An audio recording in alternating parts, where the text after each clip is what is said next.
Hi. I'm LOVE and this is your weekly Boys Planet review and opinions. Let's get started with some outside show related recap. Boys Planet Twitter has been really lively as of late, both before and after this episode aired. People freaking out about the songs, Hanbin being released from the dungeon and let outside, etc. There's a huge controversy happening and concerning Camden's dad, but I will not be going over that in extreme detail. A very vague recap on what happened. Camden's dad praised a trainee, some people got upset.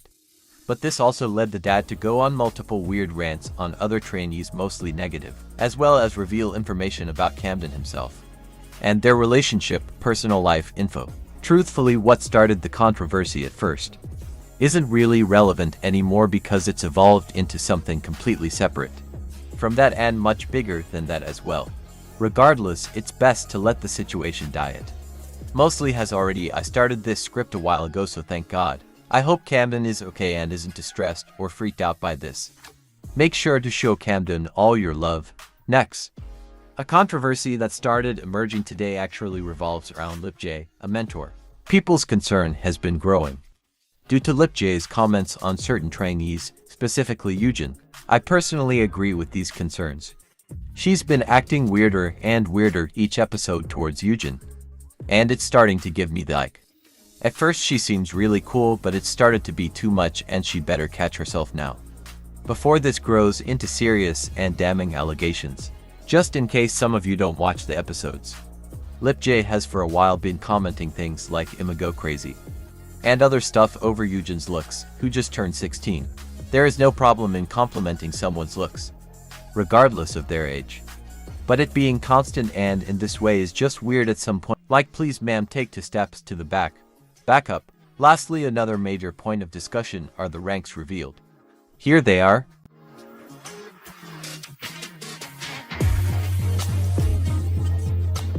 The controversy following this are the fact that it's seemingly setting the Rick and Keita up, them being the only top 9 shown, both being G and seeing Yuban drop 10 spots will cause panic voting, which MNET hopes will drop Keita and Ricky's rank. There's some other topics going around BP socials, but those will be incorporated throughout the video, so let's finally get started.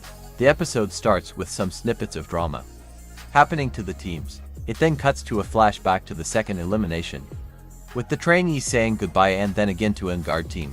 It cuts between most of the teams that have more than the required and have to kick a member out. Guard has 7 survivors and they have to kick out 1. Overme has 8 survivors, they have to kick out 3. Say My Name has all their survivors, so they have to kick out 5. Supercharger only has Haruto, so he needs 5 trainees to join. And Switch only has 2 survivors, so they also need more trainees. Shuebo, Camden, and Haruto go into Team Guard to pitch their songs. Basically, if a member gets eliminated, they get to choose which team to join. Park Hanbin chose to leave Guard and ends up joining Switch. Next is Switch, and they do it a little different. They vote for the trainees they want to keep instead of eliminate. Want see how Keita and Jongwoo got the least amount of votes, so they were eliminated. Zihao joined Supercharger and Jongwoo, Keita joined Switch. The voting isn't shown for Say My Name, not on the second release. But Woonki, Seo1, Ollie and Takudo are eliminated and they join Supercharger. Tyree volunteers to leave and he joins Switch. Overall, the switching was pretty peaceful. Obviously, some people would have been disappointed, and that's completely normal. There was a bit of stir up due to Say My Name eliminating almost all the trainees that fit the concept the most. But personally, I feel like they played the game by keeping the top trainees in. With the teams rearranged, it cuts to quick previews of the stages, and then it cuts to Supercharger, where they choose leader and killing part, which Haruto gets both due to everyone being disappointed. It shows very quick flashbacks to the kickout voting, where Woonki gets 7 votes out despite pitching multiple ideas for lyrics and concept.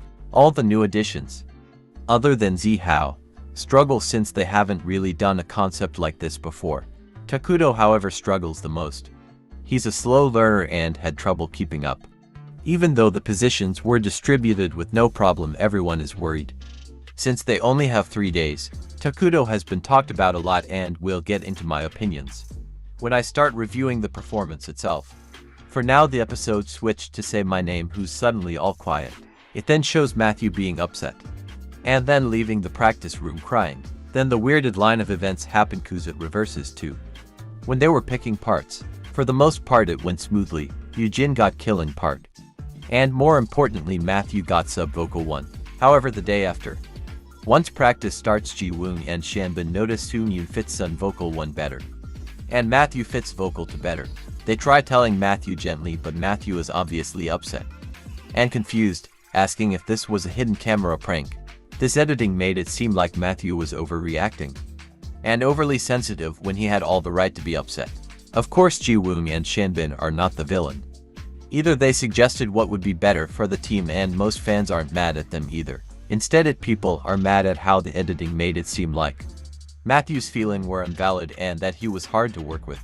Matthew was worried he wouldn't be able to hit the ad-libs of vocal 2, and it was also a last-minute change that should have been done earlier, and this is even mentioned by Hanbin.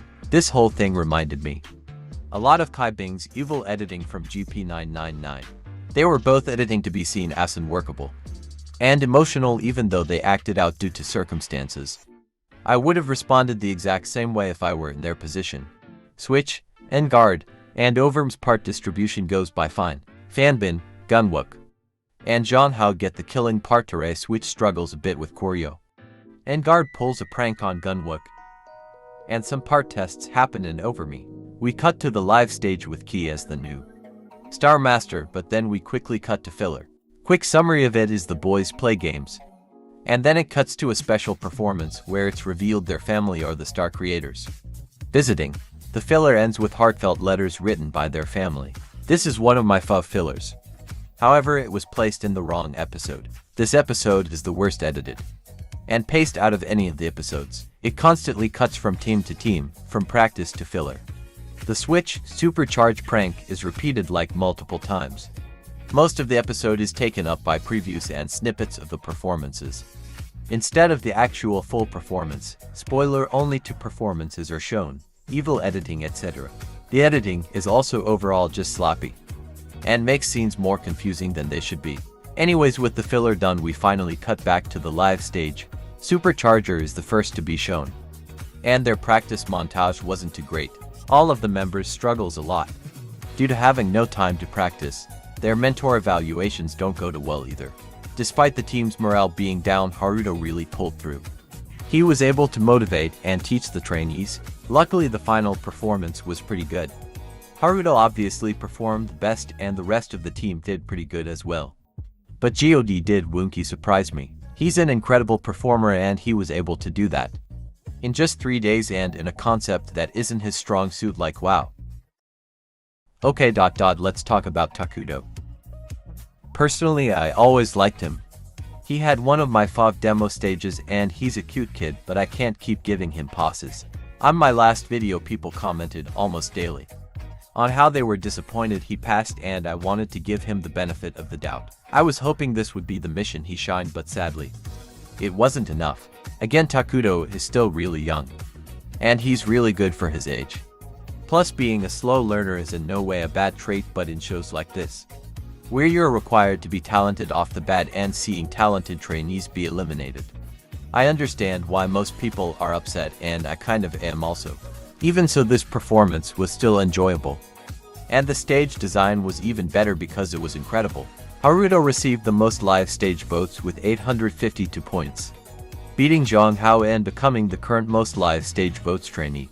Next is Guard team, whose biggest problem at first was not getting to practice early. Their mentor evaluations didn't go so well, either, with the mentor feeling disappointed. Luckily, they're able to get it together and practice non-stop, and it showed in the final performance. This performance was everything for me. You don't understand, I passed away actually. The Guard and Pret, where they go in a circle, is stuck in my head.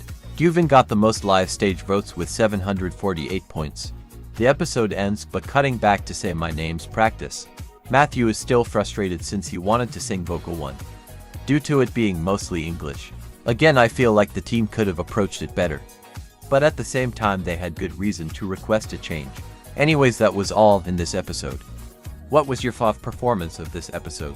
Personally, I like both of them pretty equal. That's all for this video. See you next week.